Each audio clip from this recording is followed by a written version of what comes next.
Hi guys! Hello and welcome.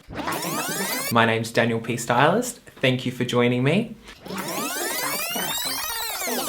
This series is called Daniel P. Spills the Tea. So Daniel P, that's me. The tea, what's the tea? Okay, formalities done. Now it's story time. Let's get to know me. Hi. So I need to tell you all my story, my journey so far as a fashion stylist in the industry. I'm going to take it right back. So I was born in, no, I'm kidding. But I will start my childhood. Always very creative. I wanted a Barbie doll. Yep. So it was probably the early 90s in Australia. And me, little Daniel, wanted a Barbie doll. Mum said no. A family member then went and bought one for me. Happiest day of my life. What a Christmas that was. Anywho, first thing I did, let's take her shopping. Straight to the toy shop. Honestly, the Barbie section, the clothes, was just like heaven. Picked out a few cute little tops, dresses, some shoes. Barbie's pumps were iconic, they still are. I think I even got some like slutty little thigh highs for her. But I would say to my mum, or whoever was unfortunate to be in the room with me, so where's she going? Where's Barbie going? And they'd say, I don't know, she's going to a movie premiere. I'm like, okay, awesome. And I'd dress her up. So I'd style her and, head to toe, I'd do her hair and then I'd stand her up and I'd be like, what do you think? What do you think? Do you like it? They'd be like, yeah, it's great. I'd be like, okay, what next? Where's she going now?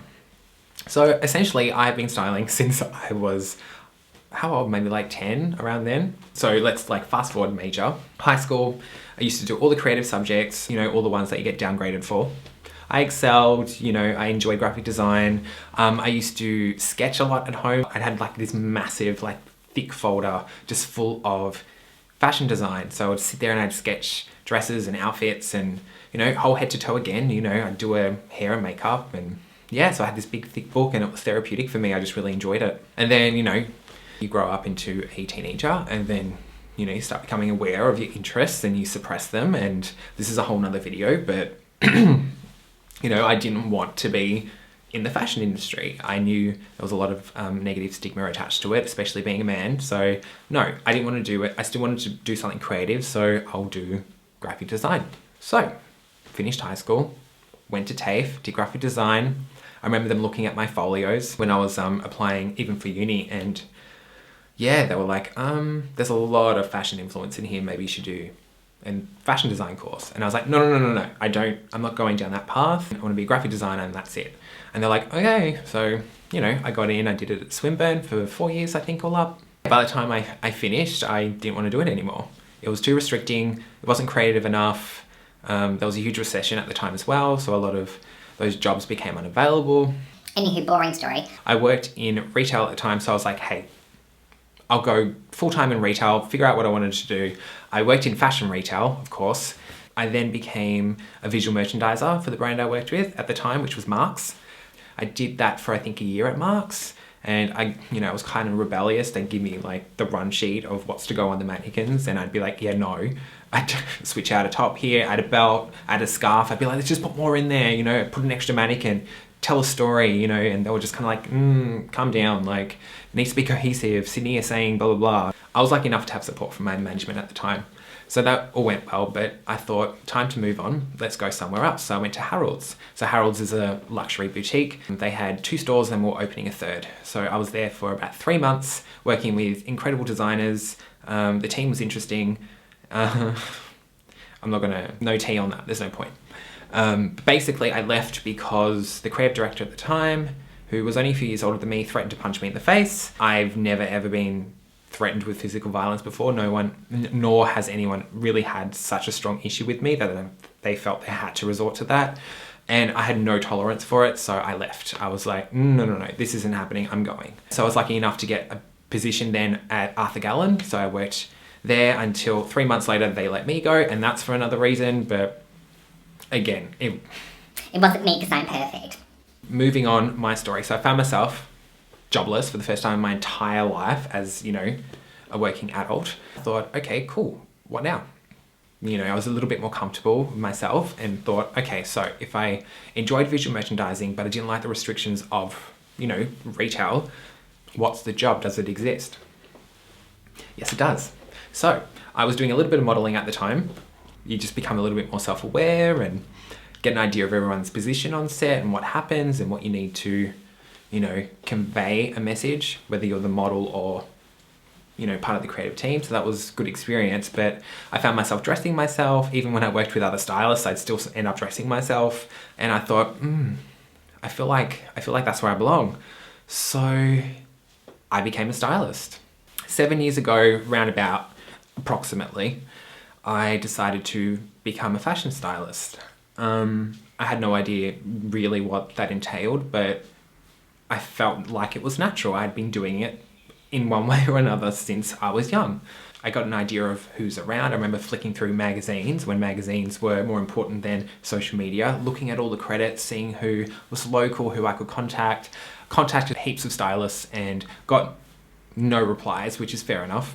And I was like, well, how am I supposed to start? How did I start? Oh, that's right. I had some friends that were makeup artists and a photographer, and we were like, let's just shoot for fun. Good old model mayhem, got a model. And I think we did a few shoots, just enough so I had an image with my name as a stylist on it. And then from there, I was able to join a small creative team. So myself, a makeup artist and a photographer. And we were just pumping out folios. So we'll do test shoots with new models. And it's great because I look back and now these new models at the time are, fully booked now. It's just crazy when you see them grow up. It's so cute. But I'm not reminiscing. Again, not my point. Yeah, so I started there. So no, I never assisted anyone. I've assisted one stylist in my entire 7 years. And that was actually recently, within the last 2 years. And it was someone that I dearly respect. And it was an honor. So thank you. You know who you are. But no, I didn't actually assist anyone, nor do I have any assistants now. So yes, I'm completely self-taught in every way. I learned from mistakes, criticism, my own personal journey, and it has brought me here. So I found myself doing test shoots, as I mentioned, editorial styling. Then I had the opportunity to style some fashion campaigns. And through all these collaborations, I started meeting amazing people in the industry and of course models as well. One of the models I first met was the beautiful Sophie van den Akker. She was quite well known at the time because she had just come off Australia's Next Top Model, being robbed first place. But that's another story as well. Was she supposed to come first place? Anywho, so I met her and then we clicked. She's such a beautiful, beautiful natural soul, and she still is to this day. And I remember she contacted me and she was like, oh, would you like to style me for an event? And I was like, yes, I would. So I styled her in this cute little bustier and matching skirt from Chic. I remember that. Never forget that outfit. She looked hot. She looked great. So she became my first celebrity client or personal client, I guess. And I value that. I value it so much, to this day. I had my first client. I had a great folio. And I was able to then use that to share on my socials and share on my website, and people started knowing who I was and talking about me and approaching me, and it was great. I mean, I was fueled by all of that at that time. It was vital to where I am now, although a completely different situation. So another reason Sophie is so integral in my story is that she inspired me to pick up a camera and shoot. Again, people were like, you should do photography, you have such a good eye. And I was like, no. I'm kind of like a one thing at a time person. I was happy and content doing styling. I'm like, let's just leave it, I'm good. And she's like, give it a go. Let's do something street style just for social. Let's keep it really casual, no pressure. So we did. I styled some outfits for her and I shot them, I photographed them. I then edited them. So if you recall me saying I did graphic design, one thing I learnt how to use was Photoshop. Thank God. So everything in your past, at the time it may not make sense, but in the future, it all adds up. So I used my past skills on Photoshop, which is kind of also self-taught. When I think about how I started editing then to now, I've just played around with things and found myself, again, making my work look so much more polished, but self-taught, again, it's really bad. I just don't like being told what to do, to be honest. Bit of a rebellious Scorpio. Yeah. So I was really happy with the photos and did a few more with some other models. And then Sophie again came to me and she's like, let's do something more editorial. You know, all right, cool, no worries. So dabbled with that, all with natural lighting. That went really well. And next minute, people were like, oh, you're a photographer now? I'm like, no, I'm a stylist. They're like, Yeah, but you're taking photos. I'm like, occasionally, it's not what I'm doing. It's not professional. I'm not doing it for clients. I'm just doing it for my social media. And they're like, oh yeah, okay. Yeah. Yeah, so one thing about Australia that isn't so great is the tall poppy syndrome. So if anyone, I feel like instead of kind of acknowledging people's effort, I'm not even going to say skill, I'm self-taught, but people's effort just to go out there and do it. People get really intimidated by that, and I think everyone's first inflection is, like everyone's first reaction is just sort of put them down and, you know, snatch the support system from under them. And yeah, I think it's really, it was really bad. And yes, I did experience that. I had a lot of photographers that I had worked with previously unfollow me on Instagram. They stopped approaching me for test shoots. They basically just stopped approaching me in general. And I think I know why. I can only think because I never really had the opportunity to find out why. Okay, well I better get really good at photography then, shouldn't I? So I thought, hey, I do enjoy photographing, why not? I get full creative control over my vision. I get to think where I want to shoot, who I want to shoot, what I want to shoot, from, you know, creative direction to styling, to set dressing, and I get to edit it. So I have full control over timing, how the final product's going to look, how much of the outfit's included. So that was another thing, you know, a lot of stylists don't realize, you know, you even be asked to prep a, you know, head to toe look for a shoot only to find out that they're going to crop it into a beauty, or they're going to even just crop off the bottom section. You might like, oh my God, I have the sickest pair of shoes that I either had to purchase or, you know, fly over from, you know, another state or another country, and then they got left out of the editorial. So that way I was able to include everything I wanted, head to toe. It was great. Why hadn't I thought of it earlier? Well, because I didn't want to be doing it, really, because it also takes up a lot of time. That's right. So I'd have to organize the shoots. I say it like it's past tense. I still do this. So I have to organize the shoot. I have to book the model, makeup artist, hairstylist if they're separate, source, style, pull the outfits, and then make sure we have a location, brief everyone, turn up, shoot, style, etc. Finish the day, return samples, go through the photos, pick my best, edit, share, post. It's a very insulting way of breaking it down because it's really hard. If you want me to talk more about that, let me know in the comments or DM me on Insta if you think that's something I should elaborate on. Happy to, totally happy to, but just not in this video. So yeah, now instead of, you know, having to hassle for the return of photos after a shoot, only to then find out that, you know, bits of the outfit's all being cropped off, I get to do it all myself. So if you think that you can, I say just do it. I'm like, go for it. If I can do it, you can do it.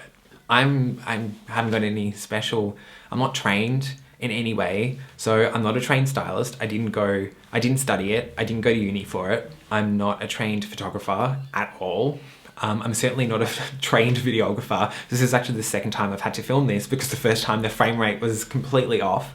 But, you know, like I said, you learn from your mistakes, and that's the best advice I can give to everyone, is just to put the fear aside and listen to the people encouraging you because they only want the best from you. Keep them close because they're the people that you want around you.